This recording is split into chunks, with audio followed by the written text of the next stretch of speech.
Well, it's the start of 21 days of prayer and fasting today. Did I say hello? That's a bit rude. Hello, everyone. So good to be together. Thank you, worship team. That was amazing. Nice to hear a new song, hey? It's day one of 21 days of prayer and fasting today, and so many of us here are trusting God for big things. We are believing for miracles and we're believing for breakthroughs. And I have good news this morning because God's word is full of promises. Promises for our health, promises for our families, promises for our finances. His word is full of promises for us. But although God's love is unconditional, God's promises are conditional. There's something we need to do. We get to play a part in experiencing God's promises in our lives. A promise that I declare a lot and share a lot with other people is that God will give us the desires of our heart. God is a God who gives us the desires of our heart.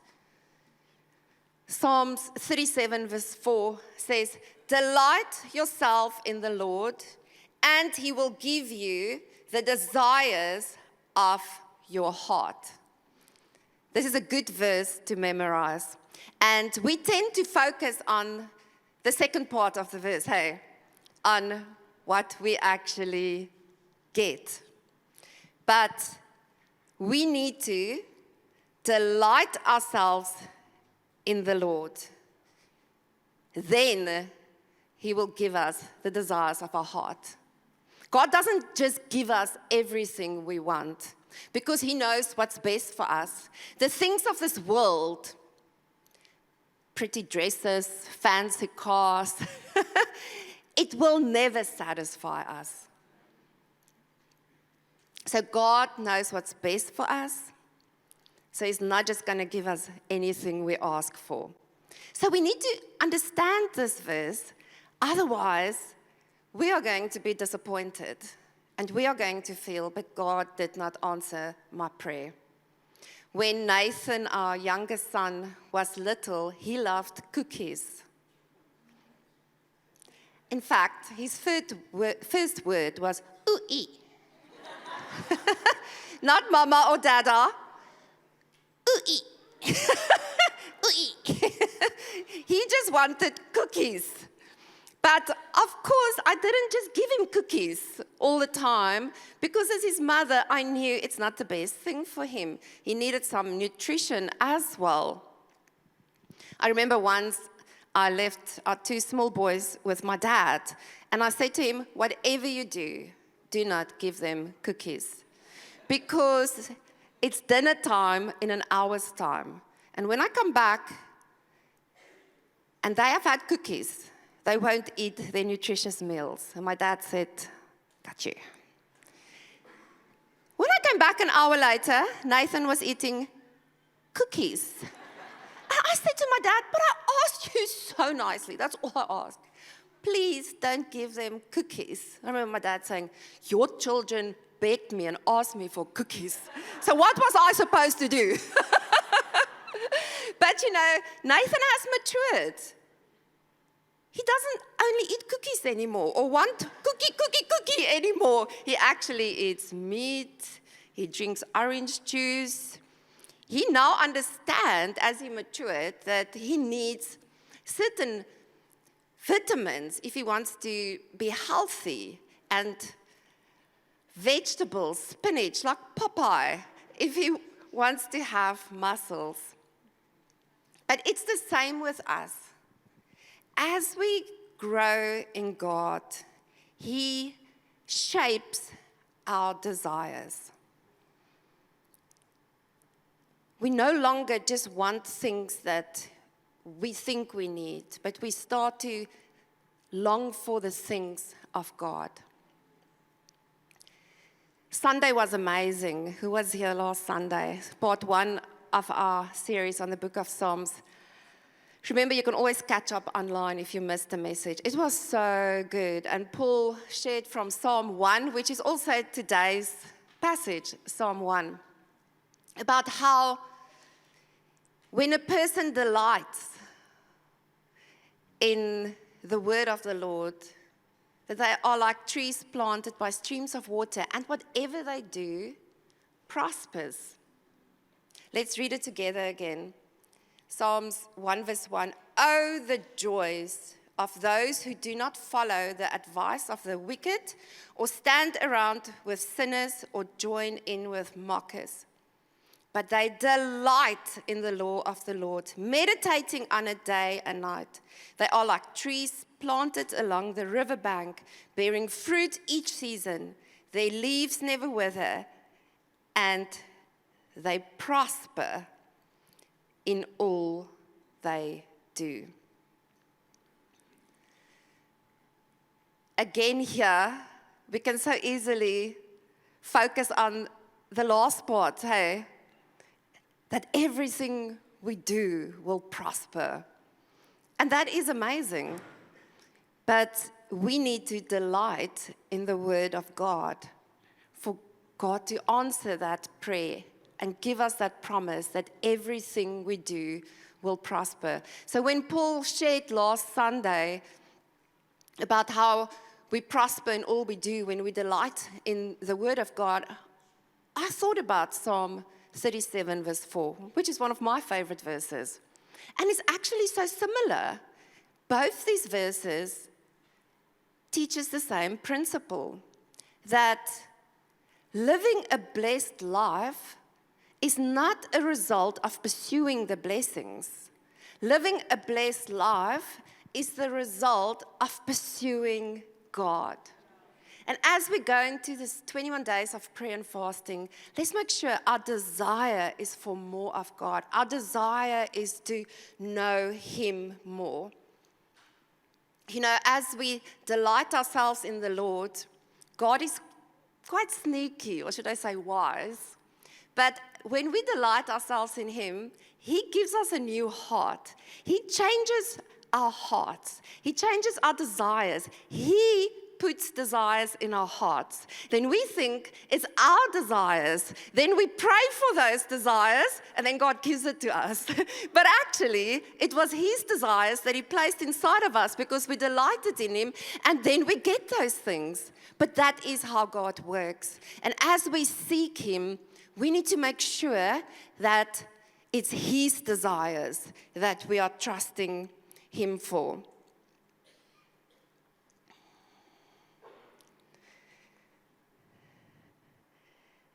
John 5 verse 14 says, "This is the confidence we have in approaching God, that if we ask anything according to His will, He hears us. And if we know that He hears us, whatever we ask, we know that we have what we asked of Him." What a verse! Isn't this amazing? So when we delight in God and in His word, and we know that means He's giving us desires, we're praying accurately according to His will. And whatever we ask Him, He will do for us. I think it's absolutely amazing. And the more we delight in God, the more accurately we pray according to His word. God's been shaping my desires for 27 years. Almost gave myself 10 extra years. I've served God for 27 years, and my desires have changed a lot over the past 27 years. When I first started praying, I prayed for just stuff. It was just a lot of selfish things that I wanted, and some I didn't get because God knew it wasn't good for me. But as I was pondering on this passage, I went to my prayer journal. I pray a lot, but in here I only write the things down that I really am trusting God for. When you persist in a prayer and you keep praying, and it's like a big prayer that you trust in God for, only those go in here. And I went to look in here at the things that I recently just asked God for and prayed for earnestly, Church finances. I'm trusting for our church to be a financially blessed church. God's going to answer that because He wants to see this church grow. He said, I will build my church. So I'm confident, amen. Salvations for friends and family, and I have their names here, people that I've met. God wants all people saved, amen. So I can trust and believe He's going to answer this prayer. Whatever I ask, He'll give me restorations. I'm praying for a specific family that's broken, and I've seen heartache, and I've seen them cry, and I pray that God will restore this family. God is in the restoration business. Can I confidently declare He's going to do it? Yes, but I keep praying and trusting. My marriage. You don't have to have a fraught marriage to pray for your marriage. You don't even have to be married yet to pray for your marriage. You see? Because it gets better and better. But God's word also says you have not because you ask not. So I'm like, I want an even better marriage, Lord God. Like, it's awesome.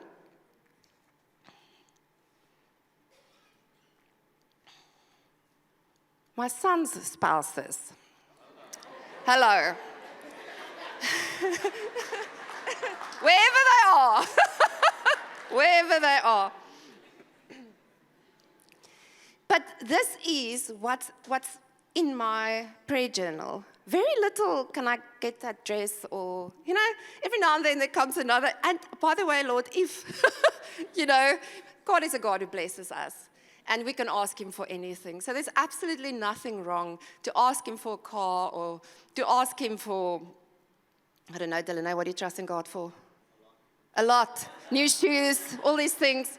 But let's make sure we don't set ourselves up for disappointment if our heart's desires are not aligning with His word. What we need to do is to delight in God.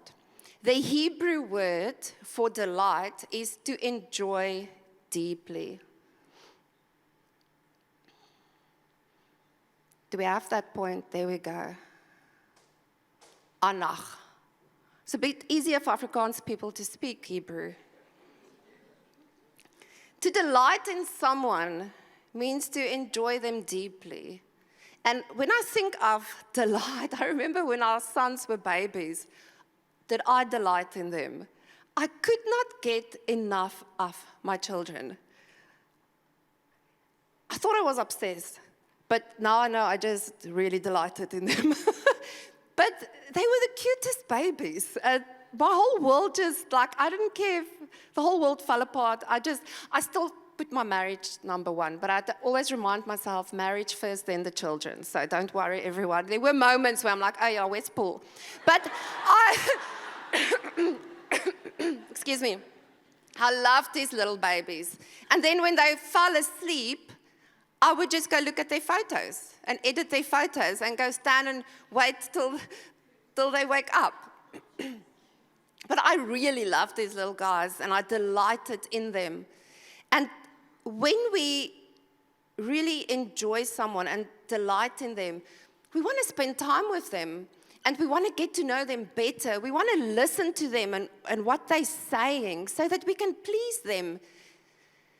And with God, it is the same when we delight in Him. So let's look at three ways to delight in the Lord. And the first way to delight in the Lord is to enjoy His presence.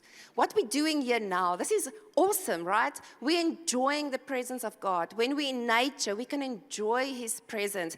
You know that you only need to think about God to sense His presence. Did you know that? Wherever you are, whatever you're doing, just think about Him and you can sense His presence. He's everywhere. He's omnipresent.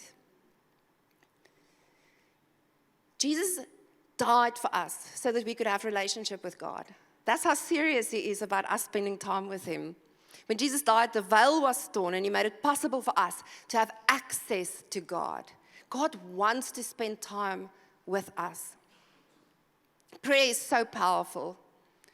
Psalms 116 says, He hears my prayers and answers them. As long as I live, I'll keep praying to him, for he stoops down to listen to my heart's cry. I love the Psalms. We're in for an amazing 21 days of prayer and fasting. The second way to delight in God is to love his word. Excuse me, I had a lot of other people also cough this morning.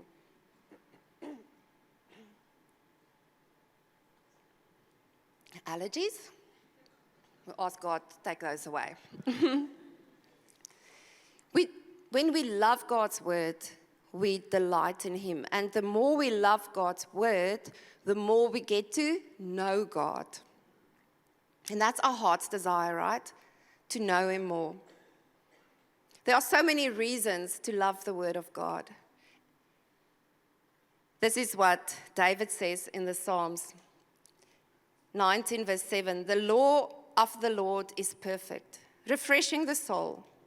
The statutes of the Lord are trustworthy, making wise the simple. The precepts of the Lord are right, giving joy to the heart. The commands of the Lord are radiant, giving light to the eyes. How beautiful is that? That's not my phone, hey? Just checking. It sounds like an alarm. All good. Happens to the best of us. God's word is amazing. It's so refreshing. We find wisdom there.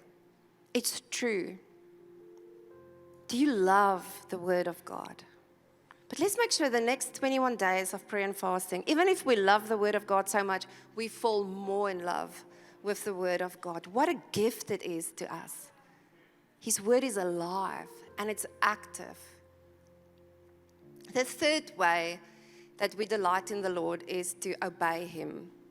And David actually says in the Psalms that the more he has the word of God in his heart, the more he obeys him. Psalm 40 verse 8 says, I desire to do your will, my God. Your law is within my heart. When God's word is in our hearts, then we have a desire to obey him. Because when you know the word of God, you get to know God. And when you get to know God, you just love him. And when we love him, we will obey him. That's what his word says. But our obedience is a response to God's love for us.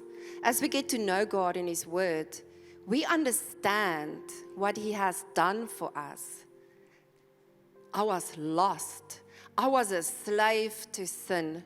I was going to hell, to a lost eternity. There was no hope for me, but he died for me and he rescued me. He delivered me. He set me free.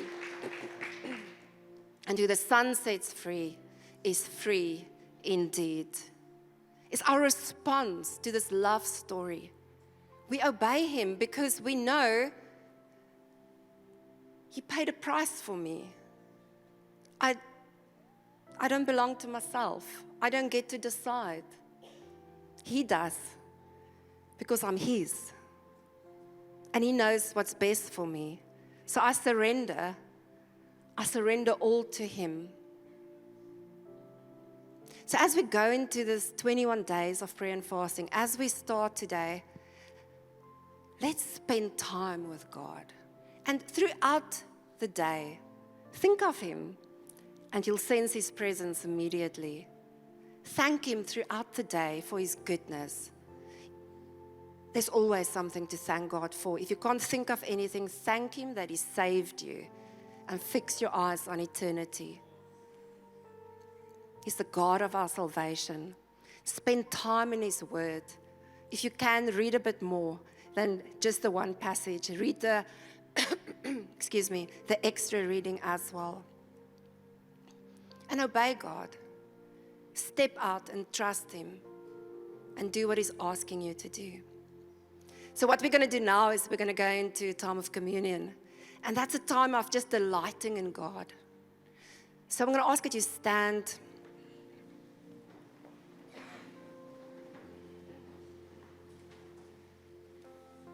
We're going to worship. And don't just rush to the communion table. Linger a little bit. And then as you feel God leads you, go and break bread. Maybe break bread with your spouse or your friends. And just lean into God and pray together for what you're trusting Him for. If you don't have anything specifically that you're trusting God for, trust to know Him deeper, to know Him more. In Jesus' name, Father God, we surrender to You, a fresh God. It is our desire to know You more. God, help us to delight in You, to delight in Your word, God. And we know if we do that, everything we do will prosper, and You will give us all the desires of our heart. Amen.